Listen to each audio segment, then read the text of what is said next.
좋은 아침입니다. 오늘 엘리 가문의 이 말 그 심판에 대한 예언 이어서 보도록 하겠습니다. 사무엘상 2장 30절에서 36절입니다. 30절. 그러므로 이스라엘의 하나님 나 여호와가 말하노라. 내가 전에 내 집과 내 조상의 집이 내 앞에 영원히 행하리라 하였으나 이제 나 여호와가 말하노니 결단코 그렇게 하지 아니하리라. 나를 존중히 여기는 자를 내가 존중히 여기고 나를 멸시하는 자를 내가 경멸하리라. 하나님의 사람을 보내서 엘리에게 책망하신 내용입니다. 무서운 내용입니다. 그에게 내가 전에 내 집과 내 조상의 집이 내 앞에서 영원히 행하리라 이렇게 약속하셨다라고 이야기하는데요. 사실 이 엘리는요 좀 특별한 은혜로 제사장이 되었습니다. 제사장 가문은 아론의 이제 아론을 통해서만 이제 아론의 자손들만을 통해서 이렇게 배출이 되는데요. 특별히 대제사장 가문은 아론의 셋째 아들인 엘르아살의 집안을 통해서 계승이 되었습니다. 그렇지만 여러분 대제사장 역할을 감당하던 엘리는요 아론의 막내 아들인 이다말의 후손입니다. 그래서 엘르아살의 후손이 대제사장이 되는데 어떻게 엘리가 대제사장이 되었는지, 이다말의 후손인 엘리가 대제사장이 되었는지 성경에는 설명은 없는데 분명한 것은 굉장히 특별한 경우고, 그래서 특별한 은총을 받은 것을 알 수 있습니다. 이런 특별한 은총을 받고 또 하나님 앞에서 영원히 행한다는 축복도 받았는데요. 그러나 그가 하나님보다 자녀를 더 사랑하고 하나님 앞에서 영적으로 살찌고 비둔해지고 그래야 해서 삶의 본도 보이지 못하고 성실한 책망도 하지 못함으로 말미암아 자녀들이 하나님의 제사를 멸시하고 하나님의 성막을 더럽히는 일을 하게 만들었지 않습니까? 여기에 대해서 내가 너와 맺은 그 약속대로 하지 않는다, 결단코 그렇게 하지 않겠다라고 이야기하면서 나를 존중히 여기는 자를 내가 존중히 여기고 나를 멸시하는 자를 내가 경멸하리라고 주님께서 분명히 말씀하셨습니다. 나를 사랑하는 자가 내 사랑을 잊고 나를 간절히 찾는 자가 나를 만나게 하시는 것, 나를 존중히 여기는 자가 존중히 여김을 받고 멸시하는 자가 경멸을 받게 되어 있다는 것, 이것은 하나님은 인격적인 분이시기 때문에 우리와의 관계에서 인격적인 분이시기 때문에 하나님 이렇게 하신다는 것을 꼭 기억하셔야 합니다. 자, 이렇게 그 심판을 선언하시고는요 31절 보겠습니다. 구체적으로 이제 이 말 그 가문의 이 말 재앙에 대해서 예언하십니다. 보라, 내가 내 팔과 내 조상의 집의 팔을 끊어 내 집에 노인이 하나도 없게 하는 날이 이를 것이라. 먼저는 그 집에 나이 많은 노인이 없어질 것이다 라고 이야기하고 있습니다. 32절.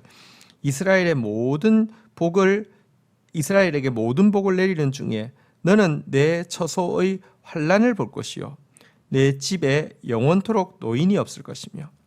그래서 이스라엘 모든 사람이 복을 받아도 너희 집에는 환난이 임하는 것만 보게 될 것이다. 너희 집에는 노인이 없을 것이다. 그러니까 늙을 때까지 장수하는 사람이 없을 것이다. 다 병들든지 사고든지 그렇게 죽게 될 것이다. 이렇게 이야기합니다. 33절. 내 제단에서 내가 끊어 버리지 아니할 내 사람이 내 눈을 세잔하게 하고 내 마음을 슬프게 할 것이요 내 집에서 출산되는 모든 자가 젊어서 죽으리라. 그리고 여러분 그의 집안에서 누군가 살아남는 사람이 있을 것이다 라고는 이야기합니다. 끊어버리지 아니할 사람이 있을 것이지만 여러분 그 사람이 보게 되는 것을 통하여서 눈이 세잔해지고 마음이 슬퍼지게 될 것이다. 다시 말하면 계속 거듭거듭 일어나는 재앙들을 목격하게 하기 위해서 남겨놓은 자가 되어서 계속 그 재앙들을 보면서 눈이 세잔해지고 마음이 슬프게 될 것이다. 너희 집에서 출산하는 모든 사람들은 젊어서 죽어서 노인이 없을 것이다. 다시 이렇게 이야기하고 있습니다. 특별히 그 34절 내 두 아들 홈니와 비나스가 한 날에 죽으리니 그들이 당할 그 일이 내게 표징이 되리라.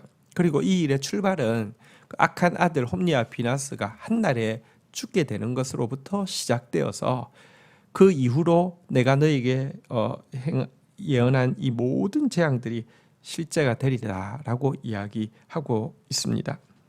실제로 여러분 얼마 후에 블레셋과의 전투에서 홈니와 비나스는 한날에 죽임을 당하게 되죠.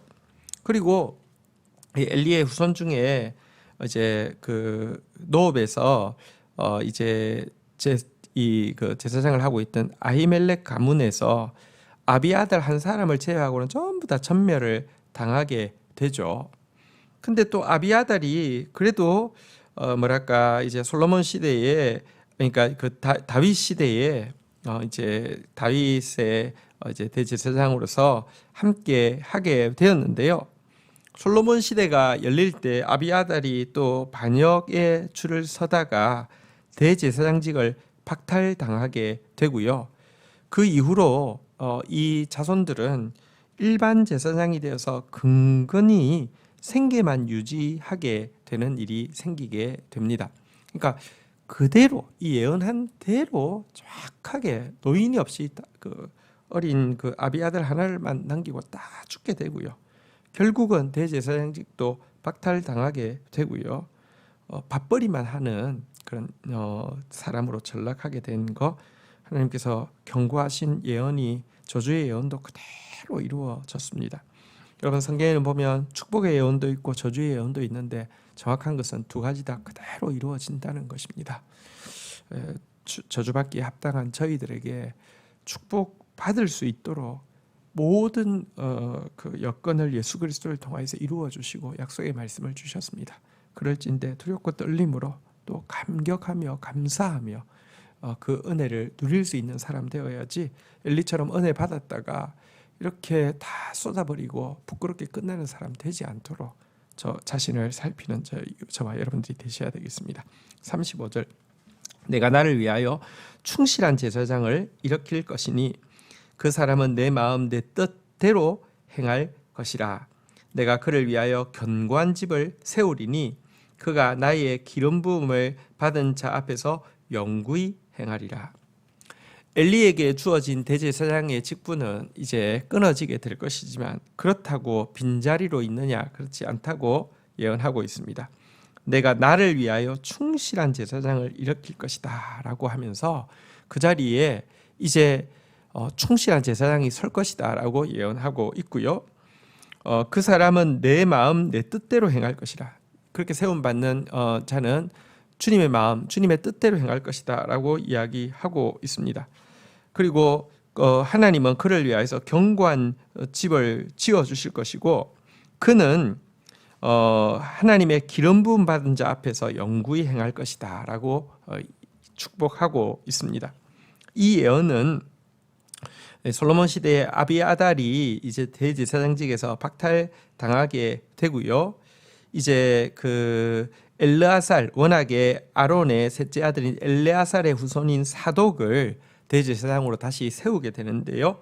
이 일을 통해서 이제 이루어지게 됩니다. 그런데 여러분 이렇게 새로 세움받은 사독 자체가 이제 세움받은 것 대제사장 측의 직을 유지하는 것 자체가 사실은 축복은 아닙니다. 그가 받은 최고의 축복은 나의 기름 부음 받은 자 앞에서 영구히 행하는 것입니다. 사실 여기 나의 기름 부음 받은 자는 뭐 이제 사독이 세워질 때는 솔로몬이지만 우리가 알다시피 예수 그리스도를 상징하는데요. 예수 그리스도 앞에서 영원히 섬길 수 있는 것이 최고의 특권인데 그냥 대제사장 측의 자리 자체가 자기들의 뭐랄까요 권세가 되어지고 대제사장이라는 자리 자체를 이렇게 뭐랄까요 그 축복으로 생각하고 그것 가지고 권세를 휘두르려고 하다가 사독의 후손을 사두개인이라고 하잖아요. 사두개인들은 결국 예수님 시대에 예수님을 이렇게 십자가에 못 박는 일에 제일 앞장섰던 대제사장, 뭐 가야바, 안나스 이런 사람들, 이들의 조상이 또 사독이잖아요. 사두개인이라고 부르잖아요. 그래서 우리가 무언가 주님께 받을 때 영원히 주님 앞에서 그분을 섬길 수 있다는 것이 가장 큰 특권이지, 다른 어떤 대제사장이 되어서 가질 수 있는 여러 가지 정치적 또 물질적 영적 권위와 건세와 이것 자체의 마음을 빼앗기면 이것이 도리어 또 저주가 될 수 있다는 사실도 우리가 잊어서는 안 되겠습니다.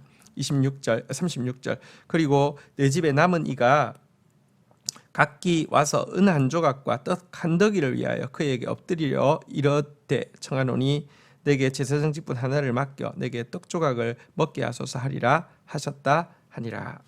그리고 실제 앞에서도 말씀드린 대로 아비아달 이에게 속하였던 자들은요, 대제사장직에 박탈당한 이후에 사독 가문 앞에서 무릎을 꿇고 떡 한 조각 얻어먹게 해달라고 하면서 밥벌이하는 일반 제사장으로 전락한다 그랬는데 역사에 그대로 이루어지게 됩니다. 오늘 이 두려운 하나님 말씀 앞에서 축복도 그대로 되고 저주도 그대로 될 터인데요, 하나님을 존중히 여기는 자로 서지 하나님 멸시하는 자가 되지 않도록 자신을 돌아보는 저와 여러분들이 되기를 부탁드립니다. 주신 말씀 붙잡고 기도하며 나가도록 하겠습니다. 하나님, 엘리가 하나님으로부터 특별한 은총을 받았지만 은총 받고 나서 그것을 쏟아버림으로 말미암아 참 부끄러움과 저주의 상징이 되었던 모습을 보게 됩니다. 은혜 받았을진데 은혜를 소중히 여기며 은혜 주신 주님을 존중히 여기는 자 되어지지, 은혜 받았는데 그것을 당연하게 여기며 그것 가지고 갑질하다가 하나님께 받은 것을 멸시하는 자 되어지다가 주께 경멸 받는 자 되지 않도록 주의 역사하여 주시기를 간절히 간구하고 소원합니다.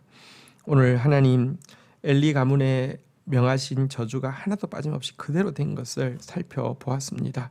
축복도 그대로 될 것이고 저주도 그대로 될 터인데 두렵고 떨림으로 자격 없지만 축복의 반열에 속하게 하여 주셨사오니 두렵고 떨림으로 감사하고 찬양함으로 하나님의 말씀이 이루어지는 삶 살 수 있도록 저희들을 붙들어 주시기를 간절히 간구하고 소원합니다. 그리고 주께 축복을 받을 때에도 우리의 최고의 축복이 주의 기름 부으신 자 예수 앞에 서 있을 수 있다는 것 자체임을 잊지 않음으로 말미암아 영구히 주님을 섬기는 행복을 빼앗기지 않도록 도와주옵소서. 예수 그리스도의 이름으로 기도 올립니다. 아멘.